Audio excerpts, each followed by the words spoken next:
Hello friends, আজকে বানাচ্ছি হচ্ছিলো চিকেন। তা চিকেনটা আজকে আমি একটু অন্যভাবে করব। আমি সচরাচর এইভাবে করি না। তা আজকে আমি করছি প্রথমে চিকেনটার মধ্যে নুন, হলুদ আর একটু লঙ্কার গুঁড়ো মিক্স করে মেখে রেখে দিয়েছিলাম। তারপর আলুগুলো ভেজে নিয়েছি এক এক লাল লাল করে।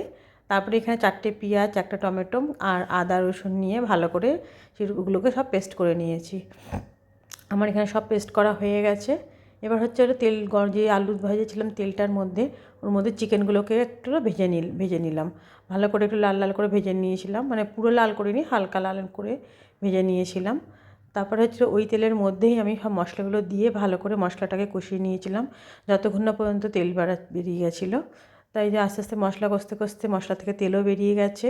দিয়ে এবার আমি মাংসগুলো ওর মধ্যে দিয়ে দিলাম, ভাজা মাংসগুলো দিয়ে এবার আমি ভালো করে আবার একটু নাড়াচাড়া করে নিয়ে তার মধ্যে ভাজা আলুগুলো দিয়ে সেটাকে ভালো করে নাড়াচাড়া করে তারপরে জল দিয়ে দিলাম। এই জল দিয়ে ভালো করে একটু ফুটিয়ে নিয়েছি যতক্ষণ না সেদ্ধ হয়েছে। সেদ্ধ তো মাংস হয়েই গেছিলো ভাজতে ভাজতে। তা আলুগুলো সেদ্ধর জন্য যতক্ষণ দরকার ফোটানো তারপর ফুটিয়েছি, তারপরে গরম মশলা দিয়ে নামিয়ে দিয়েছি। ভিডিওটা ভালো লেগে থাকে তা লাইক কমেন্ট করে পাশে থেকো।